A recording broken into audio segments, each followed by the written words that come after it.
Nayana Nayana Kudla mornings with Nayana 92.7 big FM ಕೇಳ್ತಾ ಇದ್ದೀರಾ. Kudla mornings ಅಲ್ಲಿ ಮಾತಾಡ್ತಾ ಇರೋದು ನಾನು ನಯನ. ಸೆಕೆಗಾಲದಲ್ಲಿ ಕಾಣಿಸಿಕೊಳ್ಳುವಂತಹ ಸ್ಕಿನ್ ಪ್ರಾಬ್ಲಮ್ಸ್, ಡಿಸೀಸಸ್ ಬಹಳಷ್ಟಿರುತ್ತೆ. ಇದ್ರ ಬಗ್ಗೆ ಮಾತಾಡೋದಕ್ಕೆ ನಮ್ಮ ಜೊತೆಯಲ್ಲಿ ಸ್ಕಿನ್ ಸ್ಪೆಷಲಿಸ್ಟ್ ಆಗಿರುವ ಡಾಕ್ಟರ್ ನರೇಂದ್ರ ಕಾಮತ್ ಅವರಿದ್ದಾರೆ. ಅವ್ರನ್ನ ನಮ್ಮ ಶೋಗೆ ವೆಲ್ಕಮ್ ಮಾಡ್ತಾ ಇದ್ದೀನಿ. ನಮಸ್ತೆ sir, welcome to the show. ನಮಸ್ಕಾರಮ್ಮ. ಸಾಮಾನ್ಯವಾಗಿ ಸಮ್ಮರ್ ಅಲ್ಲಿ ಕಾಣಿಸ್ಕೊಳ್ಳುವಂತಹ ಒಂದು ಚರ್ಮದ ಸಮಸ್ಯೆಗಳ ಬಗ್ಗೆ ಹೇಳ್ಬೋದಾ ಡಾಕ್ಟರ್? ಈ ಸೆಕೆಗಾಲ ಅಂದ್ರೆ ಮಂಗಳೂರಿದ್ದು ಸ್ವಲ್ಪ ಬೇರೆದೇ ತರ. ಸಾಮಾನ್ಯವಾಗಿ ನಮ್ಗೆ 34 ಡಿಗ್ರಿ ಅನುಭವ ಅತಿ ಜಾಸ್ತಿ ಅಂದ್ರೆ ಈ ವರ್ಷ 38 ಡಿಗ್ರಿ ತನಕ ತಲುಪಿದೆ. ಮತ್ತೆ ಇದು ಮಾತ್ರ ಅಲ್ಲ, ತಾವು ಇಲ್ಲಿ ನೋಡಿ ನಮ್ಮ ಗಾಳಿಯಲ್ಲಿ ತೇವಾಂಶ ಜಾಸ್ತಿ ಇದೆ. ಈಗ ಬೇರೆ ಪ್ರದೇಶಗಳಲ್ಲಿ ಗಾಳಿಯಲ್ಲಿ ತೇವಾಂಶ 30-40 ಇದ್ರೆ ಮಂಗಳೂರಿನಲ್ಲಿ 60-80 ತನಕ ಇರುತ್ತೆ. ಆದ ಕಾರಣ ನಮ್ಮ ಮಂಗಳೂರಲ್ಲಿ ಸೆಕೆಗಾಲದ ಅನುಭವವೇ ಬೇರೆ.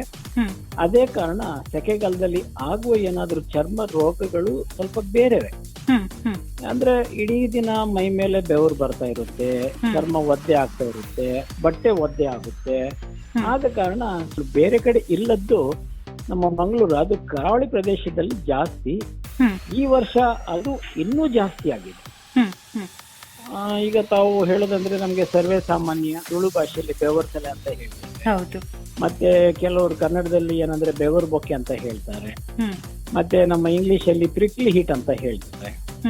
ಈ ತರದ್ದು ಆಗೋದು ಸರ್ವೇ ಸಾಮಾನ್ಯ.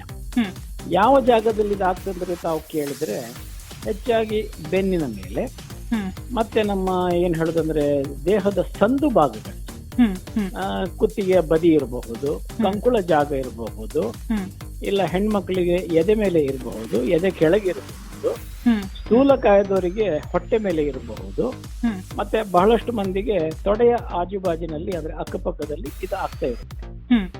ಇದು ಆಗೋದು ಯಾತಕ್ಕಂದ್ರೆ ಈ ನಮ್ಮ ದೇಹದ ಮೇಲೆ ಮಿಲಿಯಾನುಗಟ್ಲೆ ಬೆವರು ಸುರಿಸುವ ಸಣ್ಣ ಪುಟ್ಟ ನಾವು ಗ್ಲ್ಯಾಂಡ್ ಅಂದ್ರೆ ಕೋಶ ಅಂತ ಹೇಳ್ತೀವಿ. ಈ ಕೋಶದ್ದು ಕೆಲಸ ಏನಂದ್ರೆ ಸೆಕೆ ಇದ್ದಾಗ ಸ್ವಲ್ಪ ಬೆವರು ಸುರಿಸೋದು. ಬೆವರು ಸುರಿಸಿ ಆಗ ಚರ್ಮದ ಮೇಲ್ಮಟ್ಟ ತಂಪಾಗುತ್ತದೆ. ಆ ತಂಪಾದಾಗ ನಮ್ಮ ದೇಹದ ಇದಕ್ಕೆ ನಾವು ಏರ್ ಕಂಡೀಷನಿಂಗ್ ಅಂತ ಹೇಳ್ತೀವಿ. ದೇಹದ ಒಳಗಿನ ಉಷ್ಣಾಂಶ ಕಮ್ಮಿ ಆಗ್ಬಿಡುತ್ತೆ. ಅದೇ ಒಬ್ಬ ಮನುಷ್ಯನಿಗೆ ಬೆವರು ಸರಿ ಬರದಿದ್ರೆ ಅವನು ಅವನಿಗಾಗುವಷ್ಟು ತಳಮಳ ಯಾರಿಗೂ ಆಗ್ಲಿಕ್ಕೆ. ಇನ್ನು ಡಾಕ್ಟರ್, ಈ ಬೆವರು ಸಾಲೆಗೆ ಕಾರಣ ಏನಿರ್ಬಹುದು ಅಂತೀರಾ? ನಮ್ಗೆ ಮಂಗಳೂರಲ್ಲಿ ಒಂದು ಅಭ್ಯಾಸ, ನಮ್ಮ ಹವೆಗೆ ತಕ್ಕದಾಗಿ ನಾವು ಬಟ್ಟೆ ಉಡೋದಿಲ್ಲ. ಈಗ ಹೇಳಿ ಏನಂದ್ರೆ ನಮ್ಮಲ್ಲಿ ನಾವು ಈಗ ನೋಡಿದ್ರೆ ಆಶ್ಚರ್ಯ ಆಗುತ್ತೆ, ಕೆಲವರು ಬಹಳಷ್ಟು ಪದರಿನ ಬಟ್ಟೆಗಳನ್ನು ಉಡುತ್ತಾರೆ. ಕೆಲವರು ನಾವೇನ್ ಹೇಳ್ತೀವಿ ಅಂದ್ರೆ ಸಿಂಥೆಟಿಕ್ ಬಟ್ಟೆ ಉಡುತ್ತಾರೆ. ಮತ್ತೆ ಕೆಲವರು ದಪ್ಪಗಿನ ಬಟ್ಟೆ ಇದು ಉಡುತ್ತಾರೆ. ಇದು ಉಡುವಾಗ ಈ ಬೆವರಿನ ಸಣ್ಣ ಪುಟ್ಟ ಗ್ರಂಥಿಗಳು ಸಹಜವಾಗಿ ತಮಗೆ ಬೆವರು ಸುರಿಸಲಿಕ್ಕೆ ಆಗದೆ ಬೆವರು ಒಳಗೆ ಸಿಕ್ಕಾಕೊಳ್ಳುತ್ತೆ. ಆಗ ನಮ್ಮ ದೇಹದ ಮೇಲೆ ಈ ಪ್ರಿಕ್ಲಿ ಹೀಟ್ ಇಲ್ಲದಿದ್ರೆ ನಾವು ಬೆವರು ಸಲ ಎಲ್ಲ ಬೆವರು ಬೊಕ್ಕೆ ಅಂತ ಹೇಳ್ತೀವಿ. ಇಂಥದ್ದು ಎಲ್ರಿಗೂ ಅನುಭವ ಆಗಿರ್ಬೋದು. ನೋಡುವಾಗ ಕನ್ನಡಿಯಲ್ಲಿ ಚರ್ಮ ಕೆಂಪಾಗಿರುತ್ತೆ, ಹತ್ರದಿಂದ ಮುಟ್ಟಿದ್ರೆ ದರ್ಗಾಗಿರುತ್ತೆ, ಅಂದ್ರೆ ಒಂಥರ ಮುಟ್ಟಕ್ಕೆ ಏನ್ ಹೇಳ್ತೀವಿ ಅಂದ್ರೆ ಸ್ಯಾಂಡ್ ಪೇಪರ್ ಮುಟ್ಟದಂಗ ಆಗುತ್ತೆ. ಮತ್ತೆ ಇವರಿಗೆಲ್ಲ ತಾವು ಕೇಳಿದ್ರೆ ಬಹಳಷ್ಟು ತುರಿಕೆ ಅಂತ ಹೇಳ್ತಾರೆ. ಅದೇ ಸಮಯದಲ್ಲಿ ಅವರು ಏನ್ ಹೇಳ್ತಾರೆ, ಮನೆಗೆ ಹೋಗಿ ಒಂದ್ಸರಿ ಬಟ್ಟೆ ಬಿಚ್ಚಿ ಫ್ಯಾನ್ ಇಲ್ಲ ಎಸಿಗೆ ಒಂದ್ಸರಿ ನಮ್ಮ ದೇಹವನ್ನು ಒಡ್ಡಿ ಬಿಟ್ಟರೆ ಈ ತುರಿಕೆನೂ ಕಮ್ಮಿ ಆಗುತ್ತೆ ಅಂತ ಹೇಳ್ಬಿಡ್ತಾರೆ. ಇನ್ನು ಕೆಲವರು ವಿಪರೀತ ಇದ್ದವರು ಒಂದು ತಣ್ಣೀರಿನ ಸ್ನಾನ ಮಾಡಿದ್ರೆ, ಇಲ್ಲ ದೇಹಕ್ಕೆ ಒಂದು ಬಟ್ಟೆ ಮೇಲೆ ಈ ಐಸಿನ ನೀರು ಹಾಕಿ ಒದ್ದೆ ಬಟ್ಟೆಯಿಂದ ಮೈ ಒರೆಸಿದ್ರು ಬಹಳ ಆನಂದವಾಗುತ್ತೆ, ಬಹಳ ಆರಾಮವಾಗುತ್ತೆ ಅಂತ ಹೇಳ್ತಾರೆ. ಸೊ ಇದನ್ನು ನಾವು ಸರ್ವೇ ಸಾಮಾನ್ಯವಾಗಿ ಈ ಬೆವರು ಬೊಕ್ಕೆಲ್ಲ ಬೆವರ್ಸಲ ಅಂತ ಹೇಳ್ತೀವಿ. ಡಾಕ್ಟರ್, ಬೆವರು ಸಾಲೆಯನ್ನ ಕಂಟ್ರೋಲ್ ಮಾಡೋದ್ರ ಬಗ್ಗೆ ಹೇಳ್ತಾ ಇದ್ರಿ, ಏನೇನೆಲ್ಲ ಮಾಡಬಹುದು? ಒಂದು ಏನಂದ್ರೆ ಬಟ್ಟೆಯ ವಿಷಯ ನಾವು ಜಾಗ್ರತೆ ಮಾಡಬೇಕು. ನಾನು ಮೊದಲೇ ಹೇಳ್ದಂಗೆ ನಾವು ಆದಷ್ಟು ಇಲ್ಲಿ ಗಾಂಧಿವಾದಿಗಳಾಗಬೇಕಾಗುತ್ತೆ. ಈ ಖಾದಿಯ ಬಟ್ಟೆ ಇಲ್ಲ ಕಾಟನ್ ಬಟ್ಟೆ ಉಟ್ರೆ ಯಾವಾಗ್ಲೂ ಉತ್ತಮ. ಈ ಸಿಂಥೆಟಿಕ್ ಅಂದ್ರೆ ನೈಲಾನ್ ಎಲ್ಲ ಆದಷ್ಟು ಬೇಡ. ಮತ್ತೆ ಸಾಧಾರಣ ಈ ಜೀನ್ಸ್ ಬಟ್ಟೆ ಅಂತ ಹೇಳ್ತಾರೆ, ಅದ್ರಲ್ಲಿ ಕೂಡ ಇಂಥವು ಆಗೋದು ಜಾಸ್ತಿ. ಯಾಕಂದ್ರೆ ಇವುಗಳೆಲ್ಲ ದಪ್ಪಗಿನ ಬಟ್ಟೆಗಳು. ಇವು ಬೆವರನ್ನು ಹೀರುವುದಿಲ್ಲ, ಬಂದ ಬೆವರನ್ನು ಆಗಿ ಹೋಗ್ಲಿಕ್ಕಂದ್ರೆ ಆರಿ ಹೋಗ್ಲಿಕ್ಕೂ ಬಿಡೋದಿಲ್ಲ. ಬೆವರು ಅಲ್ಲೇ ಇಕ್ಕಟ್ಟಾಗುತ್ತೆ. ಅದು ಮಾತ್ರ ಅಲ್ಲ, ಚರ್ಮದ ಮೇಲೆ ಅದೊಂಥರ ಬ್ಲಾಕ್ ಆಗ್ಬಿಡುತ್ತೆ. ಆವಾಗ ಬೆವರ್ಸೆಲ್ಲ ಜಾಸ್ತಿ. ಕರೆಕ್ಟ್. ಒಂದು ನಮ್ಮ ಬಟ್ಟೆ ವಿಷಯ ಜಾಗ್ರತೆ ಮಾಡಬೇಕು. ಮತ್ತೊಂದು ಏನಂದ್ರೆ ಆದಷ್ಟು ಸ್ವಲ್ಪ ಗಾಳಿ ದೇಹಕ್ಕೆ ತಾಗಿದ್ರೆ ಉತ್ತಮ. ಅಂದ್ರೆ ರೂಮ್ ಅಲ್ಲಿ ಫ್ಯಾನ್ ಹಾಕೋದಾ, ಇಲ್ಲದ್ರೆ ಸಾಧ್ಯ ಇದ್ರೆ ಏರ್ ಕಂಡೀಷನ್ ಮಾಡೋದಾ, ಇಲ್ಲದ್ರೆ ಕೆಲವು ಕಡೆ ತಾವು ನೋಡಿರ್ಬೇಕು ನಮ್ಮ ನಗರದಲ್ಲೇ ಬಹಳಷ್ಟು ಮಾಲ್ಗಳಿದ್ದಾವೆ. ಇಲ್ಲಿ ಬಹಳ ಮಂದಿ ಮಧ್ಯಾಹ್ನ ಸಂಜೆ ಎಲ್ಲ ಬರ್ತಾರೆ ವ್ಯಾಪಾರಕ್ಕಂತಲ್ಲ, ಖರೀದಿಗಲ್ಲ ಬರೋದು. AC ಇದೆಯಲ್ಲ, ಒಂದು 2-3 ಗಂಟೆ ಆರಾಮದಾಯಕ ಇರ್ಬೋದು ಅಂತ ಬರ್ತಾ ಇರ್ತಾರೆ. ಸೊ ಇದು ಎಲ್ಲರ ಪೇಚಿನ ಪರಿಸ್ಥಿತಿ. ಅದೇ ಸಮಯದಲ್ಲಿ ನಾನು ಮಂದಿಗೆ ಹೇಳೋದೇನಂದ್ರೆ ನೀರೊಂದು ಸ್ವಲ್ಪ ಜಾಸ್ತಿ ಕುಡೀರಿ. ಹೌದು. ಅಂದ್ರೆ ಇಲ್ಲದಿದ್ರೆ ಈ ಬೆವರ್ಸೆಲ್ಲ ಜಾಸ್ತಿ ಆದ ಹಾಗೆ ನಾನು ಹೇಳಿದ್ದು ನಮ್ಮ ದೇಹದ ಏರ್ ಕಂಡೀಷನರ್ ಫೇಲ್ ಆಯ್ತು. ಹೌದು. ಅದು ಫೇಲ್ ಆದಾಗ ದೇಹದ ಹೊರಗಿನ ಉಷ್ಣಾಂಶ ಅಲ್ಲ, ಒಳಗಿನ ಉಷ್ಣಾಂಶ ಜಾಸ್ತಿ ಆಗುತ್ತೆ. ಹೌದು. ಬೆವರ್ಸಾಲೆ ವಿಷಯದಲ್ಲಿ ಇಷ್ಟೆಲ್ಲ ವಿಚಾರಗಳು ಅಡಗಿದೆ ನೋಡಿ. 92.7 ಬಿಗ್ ಎಫ್ ಎಂ ಅಲ್ಲಿ ಮಾತುಕತೆ ಕಂಟಿನ್ಯೂ ಆಗುತ್ತೆ. ಈಗ ಸಮ್ಮರ್ ಅಲ್ಲಿ ನಾವು ನಮ್ಮ ಲೈಫ್ ಸ್ಟೈಲ್ ಅಲ್ಲಿ ಯಾವ ರೀತಿ ಬದಲಾವಣೆಗಳನ್ನ ಮಾಡ್ಕೋಬೇಕಾಗತ್ತೆ ನಮ್ಮ ಸ್ಕಿನ್ಗೋಸ್ಕರ? ಒಂದು ಏನಂದ್ರೆ ಈ ನಮ್ಮ ಬಟ್ಟೆಯ ವಿಷಯ ನಾವು ಜಾಗ್ರತೆ ಮಾಡ್ಬೇಕು. ನಾನು ಮೊದಲೇ ಹೇಳ್ದಂಗೆ ನಾವು ಆದಷ್ಟು ಇಲ್ಲಿ ಗಾಂಧಿವಾದಿಗಳಾಗಬೇಕಾಗುತ್ತೆ. ಈ ಖಾದಿಯ ಬಟ್ಟೆ ಇಲ್ಲ ಕಾಟನ್ ಬಟ್ಟೆ ಉಟ್ರೆ ಯಾವಾಗ್ಲೂ ಉತ್ತಮ. ಈ ಸಿಂಥೆಟಿಕ್ ಅಂದ್ರೆ ನೈಲಾನ್ ಎಲ್ಲ ಆದಷ್ಟು ಬೇಡ. ಮತ್ತೆ ಸಾಧಾರಣ ಈ ಜೀನ್ಸ್ ಬಟ್ಟೆ ಅಂತ ಹೇಳ್ತಾರೆ, ಹೌದು, ಅದ್ರಲ್ಲಿ ಕೂಡ ಇಂಥವು ಆಗೋದು ಜಾಸ್ತಿ. ಯಾಕಂದ್ರೆ ಇವುಗಳೆಲ್ಲ ದಪ್ಪಗಿನ ಬಟ್ಟೆಗಳು. ಹೌದು. ಇವು ಬೆವರನ್ನು ಹೀರುವುದಿಲ್ಲ, ಬಂದ ಬೆವರನ್ನು ಆಗಿ ಹೋಗ್ಲಿಕ್ಕಂದ್ರೆ ಆರಿ ಹೋಗ್ಲಿಕ್ಕೂ ಬಿಡೋದಿಲ್ಲ. ಬೆವರು ಅಲ್ಲೇ ಇಕ್ಕಟ್ಟಾಗುತ್ತೆ. ಅದು ಮಾತ್ರ ಅಲ್ಲ, ಚರ್ಮದ ಮೇಲೆ ಅದೊಂಥರ ಬ್ಲಾಕ್ ಆಗ್ಬಿಡುತ್ತೆ. ಆವಾಗ ಬೆವರ್ಸೆಲ್ಲ ಜಾಸ್ತಿ. ಒಂದು ನಮ್ಮ ಬಟ್ಟೆ ವಿಷಯ ಜಾಗ್ರತೆ ಮಾಡಬೇಕು. ಮತ್ತೊಂದು ಏನಂದ್ರೆ ಆದಷ್ಟು ಸ್ವಲ್ಪ ಗಾಳಿ ದೇಹಕ್ಕೆ ತಾಗಿದ್ರೆ ಉತ್ತಮ. ಅಂದ್ರೆ ರೂಮ್ ಅಲ್ಲಿ ಫ್ಯಾನ್ ಹಾಕೋದಾ, ಇಲ್ಲದ್ರೆ ಸಾಧ್ಯ ಇದ್ರೆ ಏರ್ ಕಂಡೀಷನ್ ಮಾಡೋದಾ, ಇಲ್ಲದ್ರೆ ಕೆಲವು ಕಡೆ ತಾವು ನೋಡಿರ್ಬೇಕು ನಮ್ಮ ನಗರದಲ್ಲೇ ಬಹಳಷ್ಟು ಮಾಲ್ಗಳಿದ್ದಾವೆ. ಇಲ್ಲಿ ಬಹಳ ಮಂದಿ ಮಧ್ಯಾಹ್ನ ಸಂಜೆ ಎಲ್ಲ ಬರ್ತಾರೆ ವ್ಯಾಪಾರಕ್ಕಂತಲ್ಲ, ಖರೀದಿಗಲ್ಲ ಬರೋದು. AC ಇದೆಯಲ್ಲ, ಒಂದು 2-3 ಗಂಟೆ ಆರಾಮದಾಯಕ ಇರ್ಬೋದು ಅಂತ ಬರ್ತಾ ಇರ್ತಾರೆ. ಸೊ ಇದು ಎಲ್ಲರ ಪೇಚಿನ ಪರಿಸ್ಥಿತಿ. ಅದೇ ಸಮಯದಲ್ಲಿ ನಾನು ಮಂದಿಗೆ ಹೇಳೋದೇನಂದ್ರೆ ನೀರೊಂದು ಸ್ವಲ್ಪ ಜಾಸ್ತಿ ಕುಡೀರಿ. ಹೌದು. ಅಂದ್ರೆ ಇಲ್ಲದಿದ್ರೆ ಈ ಬೆವರ್ಸೆಲ್ಲ ಜಾಸ್ತಿ ಆದ ಹಾಗೆ ನಾನು ಹೇಳಿದ್ದು ನಮ್ಮ ದೇಹದ ಏರ್ ಕಂಡೀಷನರ್ ಫೇಲ್ ಆಯ್ತು. ಹೌದು. ಅದು ಫೇಲ್ ಆದಾಗ ದೇಹದ ಹೊರಗಿನ ಉಷ್ಣಾಂಶ ಅಲ್ಲ, ಒಳಗಿನ ಉಷ್ಣಾಂಶ ಜಾಸ್ತಿ ಆಗುತ್ತೆ. ಇದರಿಂದಾನೇ ಸಮಸ್ಯೆಗಳು ಕ್ರಿಯೇಟ್ ಆಗ್ತಾ ಹೋಗುತ್ತೆ. ದೇಹದ ಉಷ್ಣಾಂಶವನ್ನ ಕಾಯ್ದುಕೊಳ್ಳೋದು ಎಷ್ಟು ಇಂಪಾರ್ಟೆಂಟ್ ಅನ್ನೋದನ್ನ ನೋಡಿ.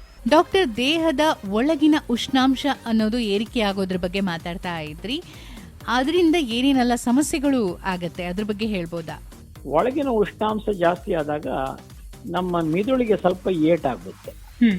ಆವಾಗ ಯಾರೇ ಸರಿ ಇದ್ದವನು ಒಂದೇ ಸಾರಿ ಏನಾದ್ರೂ ಹುಚ್ಚುಚ್ಚಾಗಿ ಮಾತಾಡಬಹುದು, ಇಲ್ಲದಿದ್ರೆ ಒಂಥರ ಅವನಿಗೆ ಯಾವುದೇ ವಿಷಯ ಏನು ಕನೆಕ್ಷನ್ ಇಲ್ಲದಾಗೆ ಮಾಡಬಹುದು, ಇಲ್ಲ ಮಾತಾಡಬಹುದು. ಹಾಗೇನೆ ಒಂದೇ ಸಾರಿ ಸ್ವಲ್ಪ ಏನಾದ್ರೂ ಅಪಸ್ಮಾರ ತರ ಫಿಟ್ಸ್ ಬರಬಹುದು, ಅಲ್ಲಿಂದಲ್ಲಿಗೆ ಬೀಳಬಹುದು. ಬಿದ್ದು ನೋಡಿದ್ರೆ ನಾವು ಅವನಿಗೆ ಸ್ವಲ್ಪ BP ಕಮ್ಮಿ ಇರುತ್ತೆ, ಅವನ ಮತಿ ಸರಿ ಇರೋದಿಲ್ಲ. ಇಂಥದನ್ನೆಲ್ಲ ನಾವು ಸಾಧಾರಣ ಈ ಹೀಟ್ ಇಂಟಾಲರೆನ್ಸ್ ಅಂತ ಮೊದಲು ಹೇಳ್ತೀವಿ. ಅಂದ್ರೆ ಬಿಸಿ ಅಂಶವನ್ನು ಅವನಿಗೆ ಸಹಿಸ್ಲಿಕ್ಕೆ ಆಗ್ಲಿಲ್ಲ, ಅದ್ರ ನೆಕ್ಸ್ಟ್ ಹೀಟ್ ಸ್ಟ್ರೋಕ್ ಅಂತ ಹೇಳ್ತೀವಿ. ಅಂದ್ರೆ ಸಾಧಾರಣ ಅವನ ಮಿದುಳಿಗೆ ಸರಿಯಾಗಿ ಪೆಟ್ಟು ಬಿದ್ದಿದೆ. ಇದು ಯಾರು ಸರಿ ಗೋಷ್ಠಿ ಮಾಡದೆ ಇದ್ರೆ ಮುಂದಿನ ಸ್ಟೇಜ್ ಅಲ್ಲಿ ಮರಣವೂ ಆಗಬಹುದು. ನಾವೀಗ ನಮ್ಮ ದಿನಪತ್ರಿಕೆಗಳು ನೋಡಿದ ಹಾಗೆ ಹೋದ ಒಂದು 15-20 ದಿನದಲ್ಲಿ ದಕ್ಷಿಣ ಕನ್ನಡದಲ್ಲೇ ಒಂದು 5-6 ಮರಣಗಳು ಈ ತರ ಆಗಿದೆ. ಹಾಗೇನೆ ನಾವು ಇನ್ನೊಂದು ನೋಡಿರ್ಬೋದು, ಈ ತಾರಸಿ ಮನೆಗಳಲ್ಲಿ ಇಲ್ಲ ಬಹುಮಹಡಿ ಕಟ್ಟದಲ್ಲಿ ಮೇಲಿನ ಇದರಲ್ಲಿ ಮಾಳಿಗೆಯಲ್ಲಿ ಇದ್ದವರಿಗೆ ಈ ಕಷ್ಟ ಜಾಸ್ತಿ. ಯಾಕಂದ್ರೆ ಟೆರೇಸಿನ ಬಿಸಿಯೂ ಇದೆ. ಹೌದು. ಮತ್ತೆ ಬಿಸಿಲಲ್ಲಿ ಕೆಲಸ ಮಾಡೋ ವಿಷಯ ನಾವು ಹೇಳಿಯೇ ಲಾಭ ಇಲ್ಲ. ಪಾಪ ಅವರ ದುಸ್ಥಿತಿಯೇ ಬೇರೆ. ಅನಿವಾರ್ಯ. ಈಗ ಕಲ್ಲಿನ ಕ್ವಾರಿ ಇರ್ಬೋದು, ಇಲ್ಲ ಮೀನುಗಾರರು ಬೋಟ್ ಅಲ್ಲಿ ಇರ್ತಾರೆ, ಕಟ್ಟಡ ಕೆಲಸಗಾರರು, ಇಂಥವೆಲ್ಲರೂ ಅವರ ಸ್ಥಿತಿಯೇ ಬೇರೆ. ಅವರು ನೋಡಿದ್ರೆ ಅಯ್ಯೋ ಪಾಪ ಅನ್ಸ್ಬಿಡುತ್ತೆ. ಹಾಗೇನೆ ಈಗ ನಾವು ತುಂಬಾ ಕಡೆ ನಮ್ಮ ಬಸ್ ಶೆಲ್ಟರ್ಸ್ ಅಂದ್ರೆ ಬಸ್ಸಿನ ತಂಗುದಾಣ ಮಾಡಿದ್ದೀವಿ. ಎಲ್ಲಾ ಕಡೆ ತಂಗುದಾಣದಲ್ಲಿ ಮೇಲ್ಗಡೆ ಏನಿರೋದು ತಗಡಿನ ಶೀಟ್. ಬಸ್ಸಿಗೆ ಕಾದು ನಿಂತವನಂತೂ ಗ್ರಾಚಾರ. Correct. ಅದ್ರ ಮೇಲೆ ಬಸ್ ಬಂದು ಸ್ಟಾಪ್ ಅಲ್ಲಿ ಒಂದು 5-10 ನಿಮಿಷ ನಿಂತ್ರೆ ಒಳಗಿದ್ದವ್ರು ಬೆವರು ಇಳಿಸಿದ್ದೇ ಇಳಿಸಿತ್ತು. ನಾವು ಎಲ್ಲರೂ ಇದನ್ನ ನೋಡಿರಬಹುದು. ಹೌದೌದು. ಸೆಕೆಗಾಲದಲ್ಲಿ ಈ ಅವಸ್ಥೆಯನ್ನ ಹೇಳ್ಕೊಳ್ಳೋದಕ್ಕೂ ಆಗೋದಿಲ್ಲ, ಬಿಡೋದಕ್ಕೂ ಆಗೋದಿಲ್ಲ ಅನ್ನುವಂಥ ಪರಿಸ್ಥಿತಿ ಅಲ್ವಾ? ಡಾಕ್ಟರ್, ನೀವು ಬೆವರು ಸಾಲೆ ಹಾಗೆ ಚರ್ಮದಲ್ಲಿ ಕಾಣಿಸ್ಕೊಳ್ಬಹುದಾದಂಥ ಬೇರೆ ಬೇರೆ ಸಮಸ್ಯೆಗಳ ಬಗ್ಗೆ ಹೇಳ್ತಾ ಇದ್ರಿ. ಬಹುಶಃ ಇದಕ್ಕೆಲ್ಲ ಕಾರಣ ಇವತ್ತಿನ ದಿನಗಳಲ್ಲಿ ಏರಿಕೆ ಆಗ್ತಾ ಇರುವಂಥ ತಾಪಮಾನ ಅಂತ ಹೇಳ್ಬೋದು ಅಲ್ವಾ? ನಮ್ಗೆ ಮಂಗಳೂರಿನವರಿಗೆ ಒಂಥರ ದ್ವಂದ್ವ ಪರಿಸ್ಥಿತಿ. ಆಗ ಕೆಲವರು ಒಂಥರ ನ್ಯಾಯ ಮಾತಾಡ್ತಾರೆ, ನಾವು ಒಂದಿಷ್ಟು ಮರ ನೆಟ್ರೆ ಚೆನ್ನಾಗಿತ್ತು, ಮಂಗಳೂರು ಸ್ವಲ್ಪ ಹಸಿರು ಜಾಸ್ತಿ ಆಗಿದ್ರೆ ಚೆನ್ನಾಗಿತ್ತು, ಕಾಂಕ್ರೀಟ್ ಕಮ್ಮಿ ಆದ್ರೆ ಚೆನ್ನಾಗಿತ್ತು. ಹೌದು, ಇದು ಕೂಡ ಒಂದ್ ರೀತಿಯಲ್ಲಿ ನಾವು ಈ ತರ ಮಾಡದಿದ್ರೆ ಇನ್ನೊಂದು 10 ವರ್ಷಕ್ಕೆ ಖಂಡಿತವಾಗಿ ನಮ್ಮ ಮಂಗಳೂರು ಸಾಧಾರಣ ಈ ಸೆಕೆಗಾಲದಲ್ಲಿ 50 ಡಿಗ್ರಿ ಬಿದ್ರು ಅಷ್ಟು. ಹೌದು. ಮತ್ತೆ ಇನ್ನೊಂದು ನಮ್ಮ ಇದು ಜಾಸ್ತಿ ಹಾಳಾಗದಾಗ ಏನ್ ಮಾಡ್ಬೇಕಂದ್ರೆ, ನಮ್ಗೆ ಬಹಳಷ್ಟು ಮಂದಿಗೆ ಏನಂದ್ರೆ ನಾವು ಟಿವಿಯಲ್ಲಿ ಏನೋ ಜಾಹೀರಾತು ನೋಡ್ತೀವಿ, ಕೆಲವಾರು ಪೌಡರ್ಗಳನ್ನಲ್ಲಿ ತೋರಿಸ್ತಾರೆ. ಆ ಪೌಡರ್ ತೋರಿಸೋದು ಹೇಗೆ, ಒಂದ್ ಕಡೆ ಒಬ್ನು ಬೆನ್ನು ಕೆಂಪು ಮಾಡಿ ಪರಚ್ತಾ ಇದ್ದಾನೆ, ಇನ್ನೊಂದ್ ಕಡೆ ಒಂಥರ ಒಂದು ಏನ್ ಹೇಳ್ತೀವಿ ಅಂದ್ರೆ ಒಂದು ಮುಳ್ಳಿನ ಬೇಲಿ ಅವನ್ ಬೆನ್ನಿಗೆ ಚುಚ್ಚಿದಾಗೆ ಅವನು ಪೌಡರ್ ಹಾಕ್ತಾನೆ, ಆಹ್ಲಾದಾಯಕವಾಗಿ ಸುಖಕರವಾಗಿ ಇದ್ದೇನಂತ ಹೇಳ್ತಾನೆ. ನಾವು ಸರಿಯಾಗಿ ನೋಡಿದ್ರೆ ಈ ಎಲ್ಲಾ ಪೌಡರ್ಗಳು ಇದ್ರಲ್ಲಿ ಇರೋದು ಬೋರಿಕ್ ಆಸಿಡ್. ಬೋರಿಕ್ ಆಸಿಡ್ ಅಂದ್ರೆ ಸಾಧಾರಣ ನಮ್ಮ ಏನ್ ಹೇಳ್ತೀವಿ ಕ್ಯಾರಂ ಪೌಡರ್ಗೆ ಹಾಕ್ತೀವಲ್ಲ, ಕ್ಯಾರಂ ಪೌಡರ್ಗೆ ಆ ತರದ್ದು ಇದು. ಮತ್ತೆ ತಾವು ಆ ಪೌಡರ್ ಅನ್ನು ಒಂದು ನಯವಾದ ಒಂದು ಸರ್ಫೇಸ್ ಮೇಲೆ ಹಾಕಿ ಅದ್ರ ಪಕ್ಕದಲ್ಲಿ ತಮ್ಮ ದಿನನಿತ್ಯದ ಟಾಲ್ಕಮ್ ಪೌಡರ್ ಅನ್ನು ಹಾಕಿ ಎರಡನ್ನು ತಾವು ಮುಟ್ಟಿ ನೋಡಿ. ಈ ಸಾಧಾರಣ ಈ ಪ್ರಿಕ್ಲೇಟ್ ಪೌಡರ್ಗಳಂದ್ರೆ ಸಾಧಾರಣ ನಮ್ಮ ಈ ಏನ್ ಹೇಳ್ತೀವಿ ಹೊಯ್ಗೆ ಅಂದ್ರೆ ಮರಳನ್ನು ಮುಟ್ಟಿದಾಗ ಆಗುತ್ತೆ. ಇನ್ನೊಂದು ಅದೇ ಬಹಳಷ್ಟು ನಾಜೂಕಾಗಿರುತ್ತೆ. ನಾವ್ ಏನ್ ಮಾಡ್ತೀವಿ ನಮ್ಮ ಮೈ ಮೇಲೆ ಆ ಪ್ರಿಕ್ಲೇಟ್ ಪೌಡರ್ ಅಂದ್ರೆ ಬೋರಿಕ್ ಆಸಿಡ್ ಹಾಕ್ತಿವಿ, ಮತ್ತೆ ಅದ್ರ ಮೇಲೆ ದರ್ಗಿನ ಪೌಡರ್ ಅದಿರುತ್ತಲ್ವ ಸಾಧಾರಣ ಸ್ಯಾಂಡ್ ಪೇಪರ್ ಆಗಿ ಉಜ್ಜಿದಾಗ ಆಗುತ್ತೆ. ನಮ್ಗೊಂಥರ ಆತರ ಉಜ್ಜಿದ ಒಂಥರ ಸೆನ್ಸೇಷನ್ ಬಂದ್ರೆ ಬಹಳ ಸಂತೋಷ. ಅದಕ್ಕೆ ಸರಿಯಾಗಿ ಇವರುಗಳು ಈ ಮೆಂಥೋಲ್ ಅಂತ ಹಾಕ್ತಾರೆ. ಮೆಂಥೋಲ್ ಹಾಕಿದ ಒಂಥರ ಬಹಳ ತಂಪಗಾಗುತ್ತೆ, ಅದು ತಾತ್ಕಾಲಿಕ. ಸರಿಯಾಗಿ ಒಂದು 4-5 ದಿನ ಹಾಕಿದ ನಂತರ ಇವರ ಪರಿಸ್ಥಿತಿಯೇ ಬೇರೆ. ಅದು ನಮ್ಗೆ ವೈದ್ಯರಿಗೆ ಗೊತ್ತು. ಏನೆಲ್ಲ ವಿಚಿತ್ರವಾಡಿ ಚರ್ಮ ಹಾಳು ಮಾಡ್ಕೊಂಡು ಬರ್ತಾರಂದ್ರೆ ಅದು ಹೇಳಿ ಅನ್ನೋ ಸುಖ ಇಲ್ಲ. ಸೊ ಆದ ಕಾರಣ ನಾನು ದಯವಿಟ್ಟು ಮಂದಿಗೆ ಹೇಳೋದೇನಂದ್ರೆ, ನಿಮ್ಗೆ ಏನೇ ಇಂಥದ್ದು ಪರಿಸ್ಥಿತಿ ಇದ್ರೆ ಆ ಪೌಡರ್ಗಳು ಬೇಡ, ನಾವು ಕ್ಯಾಲಮಿನ್ ಲೋಷನ್ ಅಂತ ಹೇಳ್ತೀವಿ. ಕ್ಯಾಲಮಿನ್ ಅಂದ್ರೆ ಅದು ಒಂಥರ ಪಿಂಕ್ ಬಣ್ಣದ ಲೋಷನ್.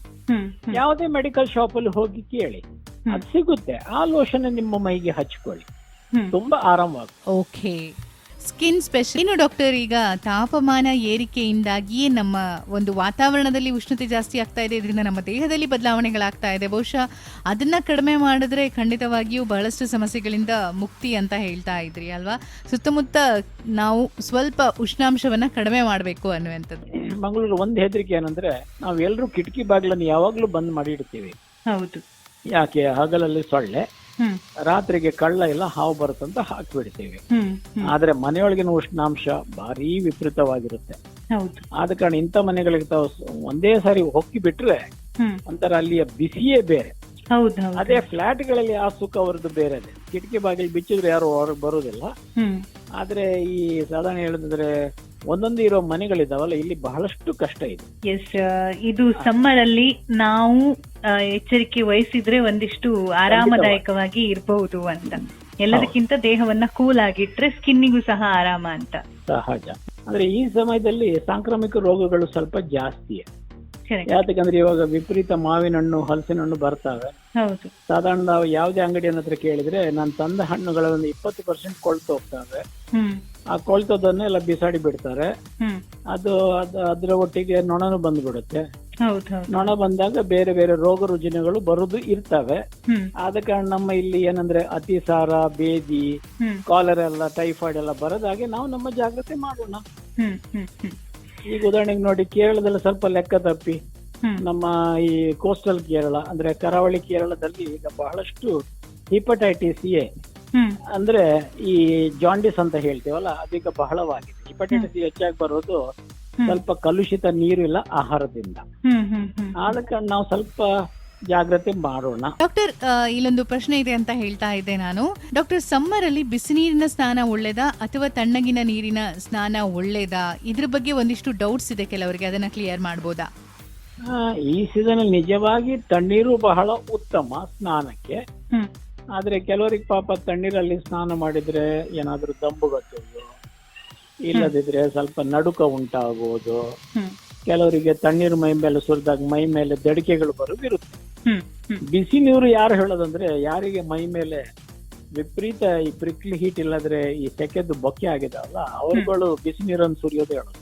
ಹ್ಮ್ ಅವ್ರು ಹೇಳೋದೇನಂದ್ರೆ, ಬಿಸಿನೀರು ಸುರಿದಷ್ಟು ನನ್ನ ತುರಿಕೆ ಕಮ್ಮಿ ಆಗಿ ಬಹಳ ಆರಾಮವಾಗುತ್ತದಂತ. ಹ್ಮ್ ಆದ್ರೆ ಬಿಸಿನೀರು ಸುರಿದು ನಿಮ್ಮ ಏನೇ ತಾತ್ಕಾಲಿಕ ಅದು, ಅದೇನು ಪರ್ಮನೆಂಟ್ ಅಲ್ಲ. ಹ್ಮ್ ಹ್ಮ್ ಆದ ಕಾರಣ ಎಲ್ರಿಗೆ ಸಮಂಜಸವಾಗಿ ಹೇಳೋದೇನಂದ್ರೆ, ಬಿಸಿ ಮಾಡಿದ ನೀರನ್ನು ಬೇಕಾದ್ರೆ ಸ್ವಲ್ಪ ತಣ್ಣಗೆ ಮಾಡಿಯೇ ಸ್ನಾನ ಮಾಡಿ, ಹ್ಮ್ ಇಲ್ಲಾದ್ರೆ ಒಂದು ಮುಕ್ಕಾಲು ಬಾಲ್ದಿ ತಣ್ಣೀರು ತಗೊಳ್ಳಿ, ಅದಕ್ಕೆ ಬೇಕಾದ್ರೆ ಒಂದೆರಡು ಮಗ್ಗಷ್ಟು ಬಿಸಿ ನೀರು ಹಾಕಿ ಸ್ನಾನ ಮಾಡಿ, ಹ್ಮ್ ಅದು ಉತ್ತಮ. ಯಾವುದೇ ಪ್ರಾಬ್ಲಮ್ ಇಲ್ಲದೆ ಇರೋರು ತಣ್ಣೀರನ್ನ ಸಹ ಯೂಸ್ ಮಾಡಬಹುದು, ಮಾಡಬಹುದು ಅವರವರ ದೇಹ ಸ್ಥಿತಿಗೆ ಸರಿಯಾಗಿ. ಸಹಜವಾಗಿ. Okay, thank you very much doctor. ಇಷ್ಟೊತ್ತು ನಮ್ಮ ಜೊತೆ ಇದ್ದು ಸಮ್ಮರ್ ಅಲ್ಲಿ ಸ್ಕಿನ್ ಕೇರ್ ವಿಷಯವಾಗಿ ಬಹಳಷ್ಟು ವಿಚಾರಗಳನ್ನು ತಿಳಿಸ್ಕೊಟ್ರಿ. ನಿಮಗೆ ಬಿಗ್ ಎಫ್ ಎಂ ಮುಖಾಂತರ ಎಲ್ಲ ಕೇಳುಗರ ಪರವಾಗಿ ಧನ್ಯವಾದಗಳನ್ನು ಅರ್ಪಿಸ್ತಾ ಇದ್ದೀನಿ. Thank you very much doctor. Actually ಮಾತುಕತೆ ಹೇಗಿತ್ತು ಅಂತ ಹೇಳಿದ್ರೆ, ನಮ್ಮ ಒಂದು ಹಳೆ ಕಾಲದ ಮನೆಗಳಲ್ಲಿ ಜಗಲಿ ಮೇಲೆ ಕೂತ್ಕೊಂಡು ಮಾತಾಡಿದ ರೀತಿಯಲ್ಲಿ ಕಾನ್ವರ್ಸೇಷನ್ ಇತ್ತು. ಎಸ್, ನೀವು ಕೂಡ ಬಹಳಷ್ಟು ಇನ್ಫಾರ್ಮೇಷನ್ ತಿಳ್ಕೊಂಡಿದ್ದೀರಿ ಅಂತ ಅನ್ಕೊಂಡಿದ್ದೀನಿ ಇವತ್ತಿನ ಒಂದು ಶೋ ಅಲ್ಲಿ. 92.7 ಬಿಗ್ ಎಫ್ ಎಂ ಅಲ್ಲಿ ಮತ್ತೊಮ್ಮೆ ಹೀಗೆ ಸಿಗ್ತಾ ಇರ್ತೀನಿ ಒಂದಿಷ್ಟು ಒಳ್ಳೆ ವಿಚಾರಗಳ ಜೊತೆ. ಯೋಚನೆ ಯಾಕೆ, ಚೇಂಜ್ ಓಕೆ.